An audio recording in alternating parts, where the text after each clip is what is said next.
go and download this Project01 template. And it's going to look like this. So first, you got to very, very carefully realize, I know it's difficult, it's going to be harder, but these three images don't have any shadows, right? So everything is simply black and white. There's no gray allowed. The only one that has color is this image. In this template, we actually show you an example, right? And it shows you that you have to put together these. This is what your template is these two sheets. They're 11 by 17. And in one, you have the 4 views: symbolic, geometric, gestural, and color. These are actually what we call e-cards. They're promotional cards. The images that you find, that you see here, you just find on the WWF.org website, or you can pick something online. I'm going to let you kind of choose whatever you like best. If you do pick, pick it from a certain website, you would want to put their logo there to give them credit. The text can stay exactly the way it is. And down here, you have your name, 182, the project, and the instructor. And this assignment originally was developed by Nick. That is why it says Nick Bockelman. You would want to put my name in there, and you would want to put your name in here. All you have to do is click on the T tool in Illustrator and click on what you want to change. So you know that this is to change, but you also know that you have to remove all the content of these and bring in your own content. So what you want to do is you want to, with a black arrow, click on the object and hit delete. Sometimes the object is not that easy, right, to click. Maybe, yes, this one you hit delete and it goes away. Sometimes you might realize that, this one too, but sometimes you might realize that you actually select just a part, or you need to, let's say it's grouped and you want to, these two, the box and the illustration are grouped. Remember, you can use the white arrow or the group selection tool to actually break those two. So obviously in this case it's pretty simple. We on purpose did it in a way that you can just click with the black arrow and select it and delete it.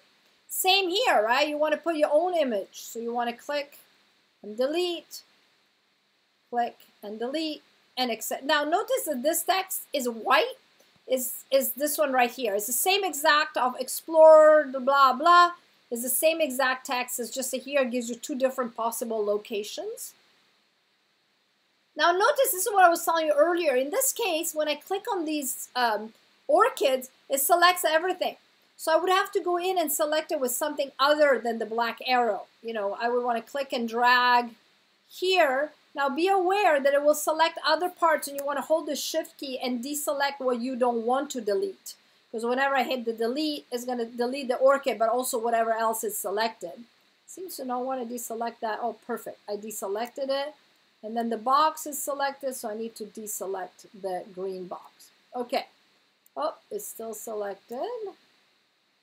Let's see what happens if I hit delete. Perfect. So I deleted the orchid that was here. Remember, you could delete the photo, but you could decide that this one you don't want green, you want a different color. You can double click and pick a different color there. And then again, here you would want to delete the photo and delete the graphics. Sorry, I need to select it with the black arrow. Oh, it's deleted everything. So I actually need to select it with something other than the black arrow. So what I'm going to do is I'm going to click and drag and then hit delete. Okay, so again, maybe we need to delete this one too. So I did lose the frame for this one. So you might want to, undo what I just did. And oh, no, it's right here. So what I can do is give it a gray color. And that's, my frame is still there. Somehow it was hidden. I just realized that there is an extra piece here that I don't need. It was probably the WWF. All right, perfect. So as you can see right now, you kind of have more or less everything as you need it. Remember, you could also, with the other two, just copy this one 2 more times in the other sheet. So you don't have to worry about the other two deleting pieces if you want to. So once you have this ready to go, you need to bring in your images. So what I'm going to do right now is I'm going to let me actually put this one out of the way and remove the controls. There we are. So what you need to do is go File, Place, to place your images. And I want to show you different modality. So I browsed here. This was something I had from the prior class, to my desktop, to a folder called Others, to a folder called Bordighera, that is my hometown in Italy, and to this photo called Sant'Ampelio. Now notice that this option, sometimes all that text is not visible. The option button allows you to reveal this. Sometimes it's not there. You actually want it revealed, because the default is generally this box is checked. And if I say place, that box will show you that your image is selected as a with a basically cross in the middle. And what does this mean is that this image is linked. When you see that cross in the middle, it means that the image is linked to the Illustrator file. So it's not really existing inside. Sorry, you have to hold shift if you want to scale it down, because otherwise you're going to modify the ratio, the width and the height proportions. But this image is basically not existing inside of Illustrator, exists on the desktop in Enrica's computer.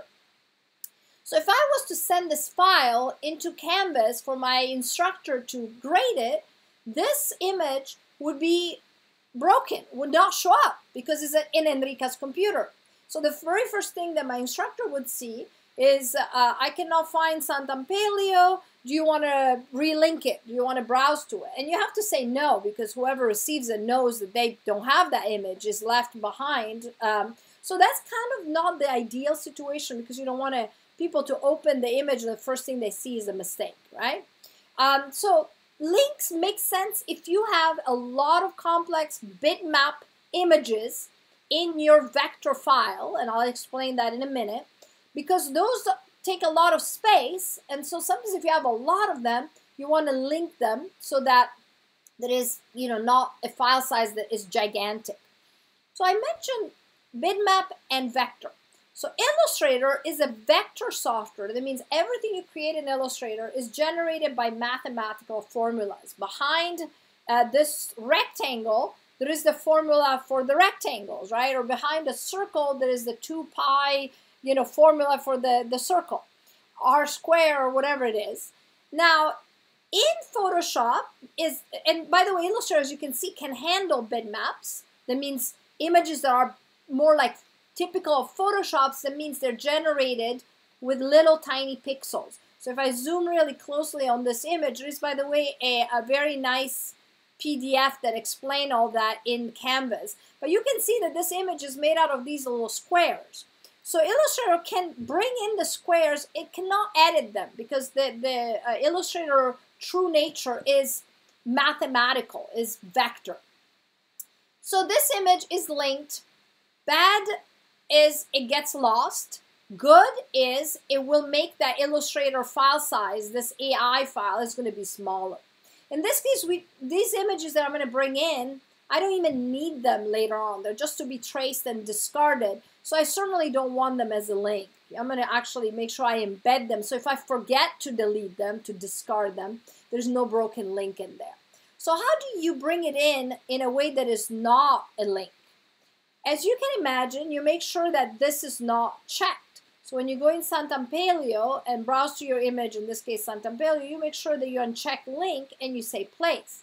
Now you'll see that the image doesn't have that cross in the middle, and that means it's now embedded. It lives inside of Illustrator. What you need to do though in this assignment is you need to trace it. So for example, this little church needs to be traced inside that square. So what I would do is I would go in your layers, I would move that little church to a new layer, put it behind the square, so now I can see the border of my square and I know where my tracing needs to stop and end. But also, it really helps if I select that layer and I choose template.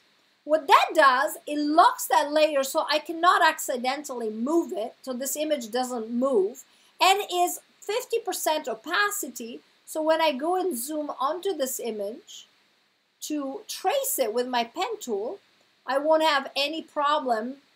Sorry, somehow my pen tool does not look like a pen tool. That means oh no, it's very important. I forgot to create a new layer to draw on. What it's telling me is, hey, you are on the template layer, there's locked. So in the minute in which I create a new layer, now this should look like a pen tool. You see, Illustrator is really smart. And then you can obviously start tracing your image with the pen tool or whatever else you want to use, you know, whatever is your tool. I'm not too worried about being precise here. But there's another reason why I'm tracing really quickly and freely is to show you that sometimes there's a problem with tracing because you might not have a stroke right here. So you want to go in there and specify your stroke. Now, obviously, it's not precise because I wasn't very concerned. You could, by the way, go in and fix it. You can go in and move each anchor point, tweak the handles, or obviously you can delete it and start over. I just wanted to show you that some student of mine in the past, beginner level student, would start tracing and freak out because they wouldn't see anything. And it has to do with the fact that you need to make sure you do have a stroke. What I like to do most of the time is actually before I start, I reduce the stroke to half a point because 1 point is generally a little bit too thick for me. Now I'm going to hit P. That takes me to the pen tool, make sure I'm on a layer that is not locked, not the template layer, and then I can finally start tracing. So we will do the pen tool and color in the next class as a demo. We'll do together an exercise that involves gradients, color, and tracing with the pen tool. But that's what I wanted to tell you in this particular class is how do you start your project. You start from a template. Oh, by the way, once you're done tracing, you know that you don't need this photo anymore. Do you remember I said earlier you can discard it? And it's really nice to do some house cleaning. So one way you can do is just go in here and hit delete, right? You could decide, hey, before I delete, I want to untemplate it for some reason. That's totally fine. Then you can hit delete and it will delete that layer. And all you're left with is your beautiful drawing. So you could forget to delete. Another thing you could do is just turn it invisible and have it sitting there in case you want to tweak it later. But before you turn it into Canvas, I do recommend that you clean up these layers you don't need anymore just by hitting the delete button. As I said, you can also hide it by checking this eye. But again, anything that you leave inside Illustrator as embedded is making your file size bigger. That can be kind of a problem because that's how sometimes Illustrator gets corrupted. Obviously, you need to do the same thing here. You need to bring in an image, scale a little bit smaller. In the eCard, you don't have to trace this top image. So what you do, is you go and grab one of whatever you drew here and place it on the eCard on this side. It's so funny that it got rotated now. So that's kind of what I wanted to show you for today. Is just how you bring images in and trace them and eventually get rid of them when you don't need them anymore, and how to use the template as well.